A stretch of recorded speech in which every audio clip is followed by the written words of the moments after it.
Good evening. I'm Stacey Amos. Here are the top stories we have for you tonight. The Alpine Energy Group discusses their recent meetings with the legislature. A group of vacationers are dedicated to cleaning up St. Croix, and the third annual Johnny Cake eating contest is this weekend. These stories and more are coming right up.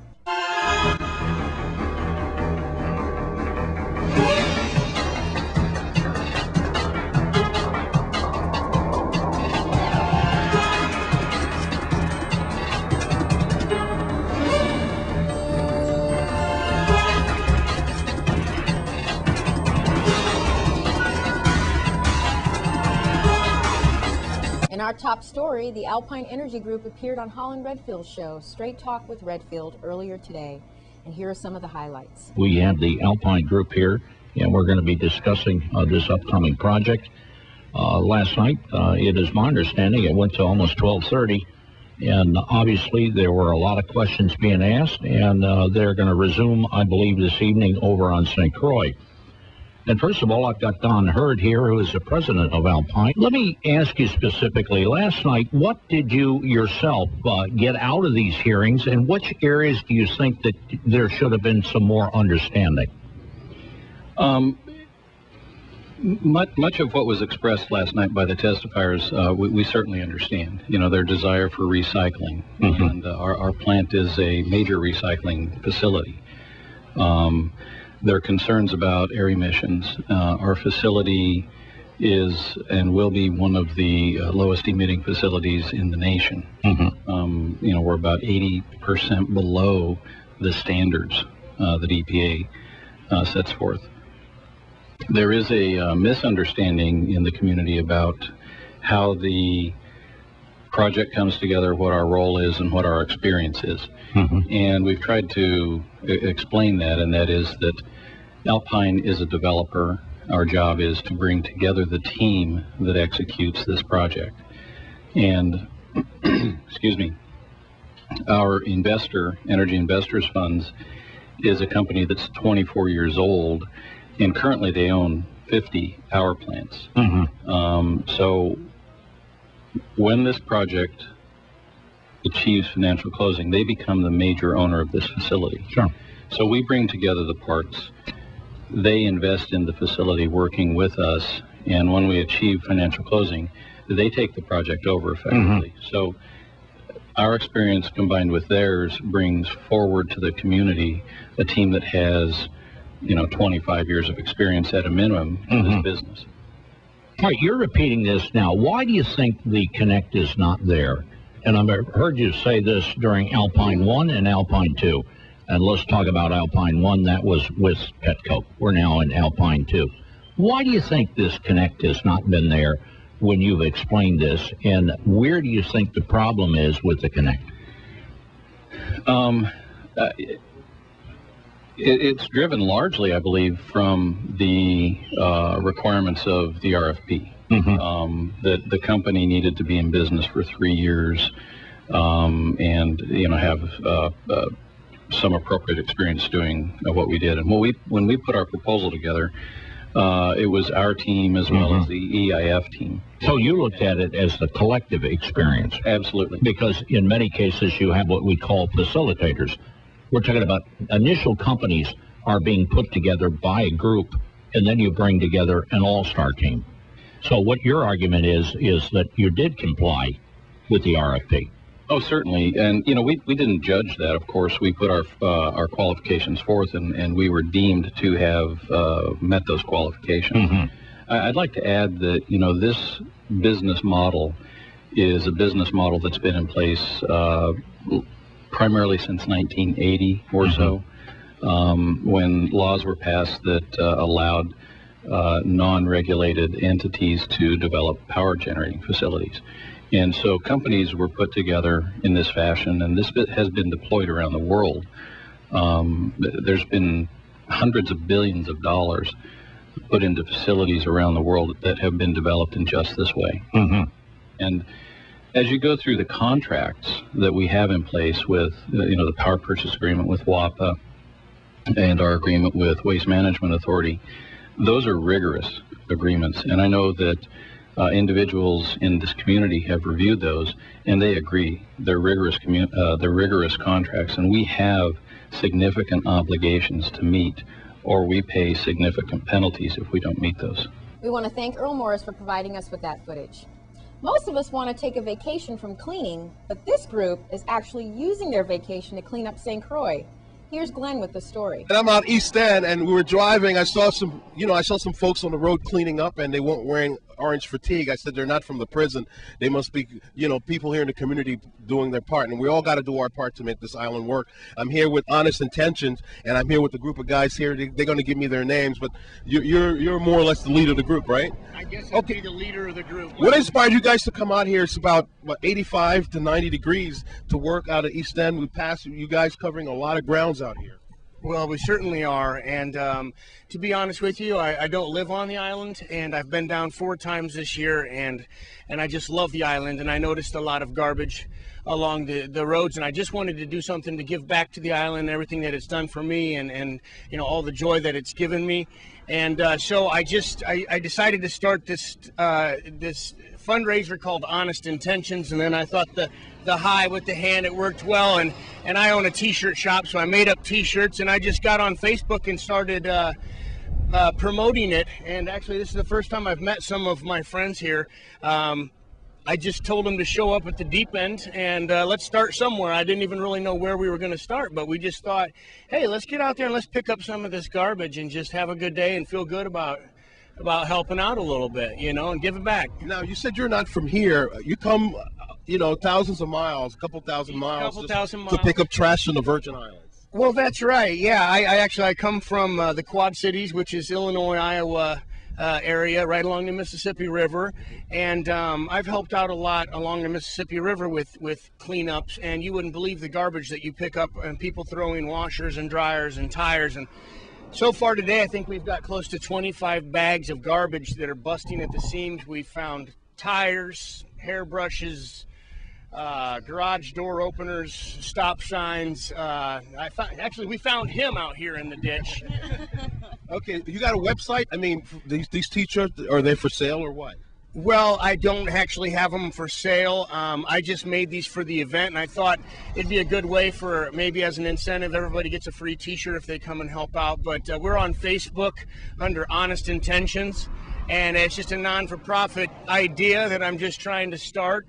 And when my wife and I come down each time to visit St. Croix, we're going to try to arrange a cleanup each time we're here, and just try to give back a little bit. And you'd be surprised how much of a difference, isn't there? We've picked up you wouldn't believe it. Let me maneuver over here. What's your name, sir? Troy. And Troy, you from here? Or I've lived here for about 8 years. Okay, and this is your Honest Intention thing, right? Yeah, definitely. It's it's a good thing, It's is it therapeutic for you, or you just really care about the island and doing your part as a resident here, as a local?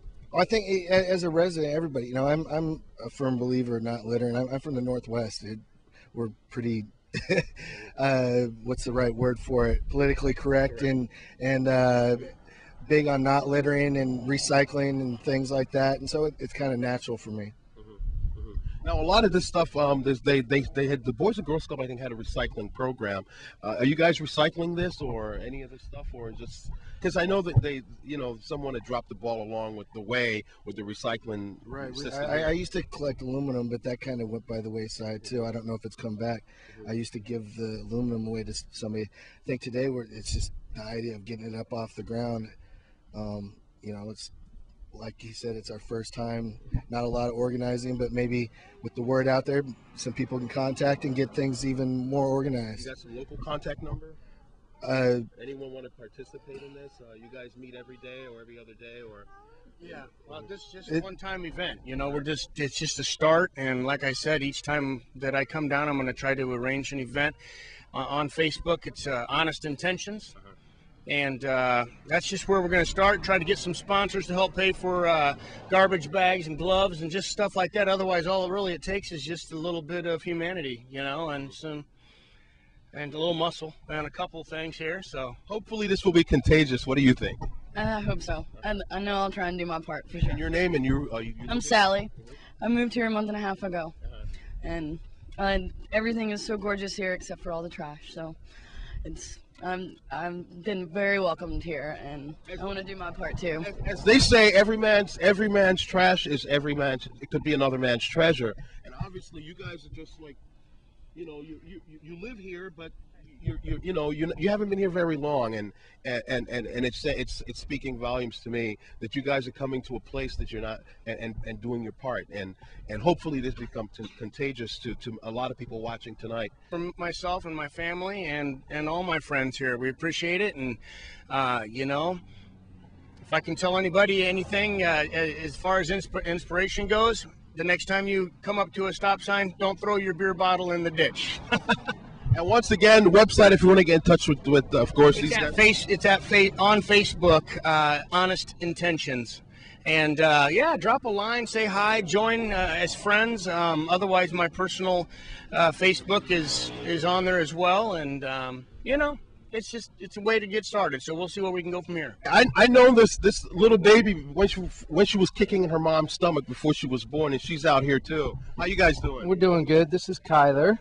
I thought we would bring her out and have her start helping clean up so she gets an idea of what it's like, and she gets used to seeing everybody picking up trash. That way the next generation stops throwing it out their windows. I thought it was a good way to teach her. I know you and your family and you guys, I know you've lived here for a while, but how do you feel that these guys are, coming from other places and doing and contributing? You're out here with them, obviously. I think it's great. I decided to come out. Ron had talked to me about it, and I was amazed that somebody came down and would take their vacation time and just take a day out and help clean up what we see every single day and live with.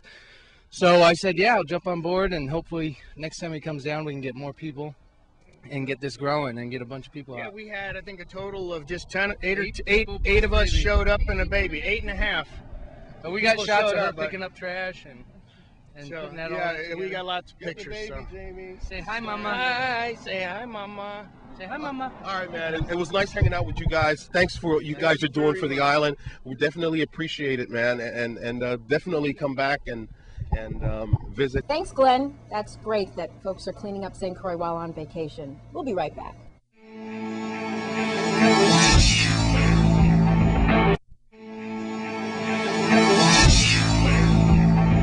And here is Crime Stoppers Judy Buckley with our weekly report. This is Judy Buckley with your weekly Crime Stoppers report. Crime Stoppers is asking for your help to solve the following crimes. If you know something, say something. On St. Thomas, on Sunday, December 18th of 2011, at about 3:50 a.m., a man was standing in front of Oswald Harris Court Building number 15 speaking to a family member when all of a sudden a 2006 Toyota Camry, it was black, drove by, and the person who was in the back seat started firing shots at him. Now the victim was hit. He was hit in the left side of his neck. The bullet, it fractured the victim's neck and then lodged in his right shoulder. When he realized he had been shot, he actually walked himself to the hospital for treatment.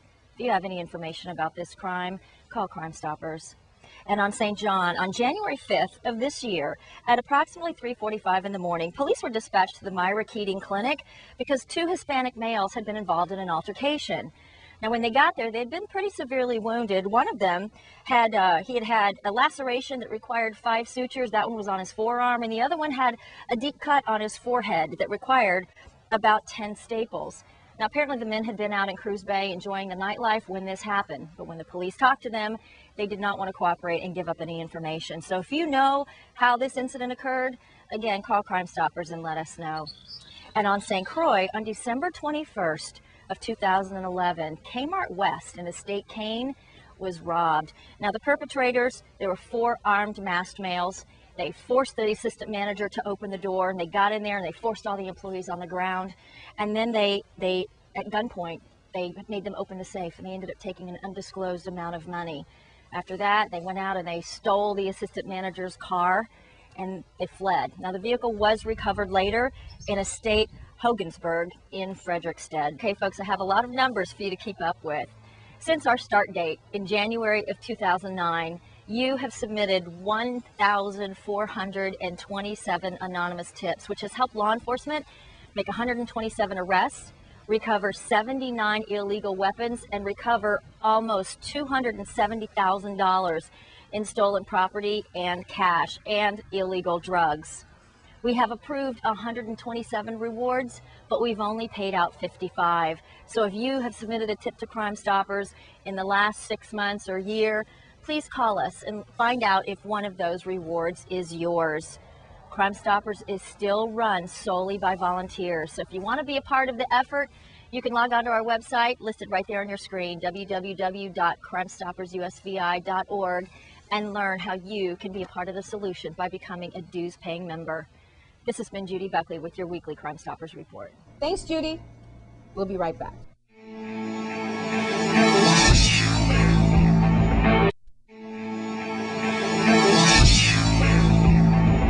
And the best contests are always surrounded by food, because this Sunday, January 15th, we'll hold the 3rd annual Johnny Cake Eating Contest to benefit the Boys and Girls Club through the St. Croix Foundation.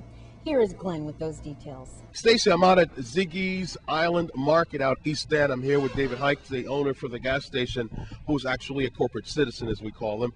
Anyway, you got coming up the 3rd annual St. Croix Johnny Cake Eating Contest Championship, and also some other events coming up.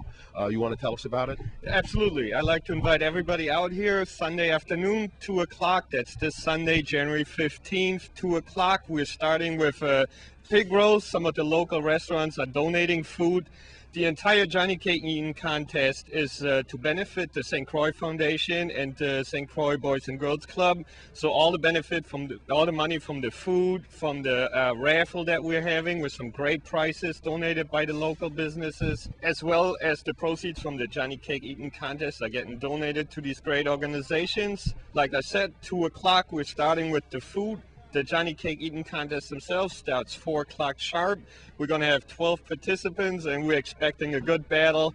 The party probably goes until about 6 o'clock or so. We have a DJ. It'll be a great time. So come on out east. If you'd like more information, come to our website, www.ziggysmarket.com. Thanks a lot. See you Sunday. Now, David, also you got some other events. You got a pig roast and all that stuff. Tell us all about that. Yeah, this is all part of the Johnny Cake Eating Contest. It's all Sunday, January 15th, starting at 2 o'clock. We're doing the pig roast first, and then at 4 o'clock, we're starting with the contest. Now, I grew up in the Boys and Girls Club in Frederickstead, and as a businessman now, I try to support the Boys and Girls Club as much as I can. A lot of people here benefit from the Boys and Girls Club. With government, they close down a lot of programs, so a lot of kids don't have a lot of places to go after school program. What do you think about the Boys and Girls Club? Well, we love what they do. They're doing a lot of good things, especially like you said, right now money is tight, so it was almost a no-brainer to figure out this is one of the good things to donate money to, same as the St. Croix Foundation. They've been doing good work for years, and we love supporting that. Now, you're from Germany, but you lived in the States for many years. Mm-hmm. What brought you to St. Croix? And this used to be, as a matter of fact, this is the former Smoky's gas station out East End, out past Solitude Farms. Now, tell us what inspired you to come here and start a business here? Business for the most part. I mean, my business partner, Mike, and our 2 wives have been down here, and we've been checking it out. And, of course, when you come from the Midwest, or you lived in the Midwest for a long time, it's very pleasant to come to a climate like this. But not that we saw it as a great opportunity here in St. Croix. We like what we're seeing. I think there's opportunity in tourism and what have you, and hopefully the economy turning around soon is going to send us more people down from the States. But we see that as a unique opportunity here in St. Croix. And for 2012, what are your goals?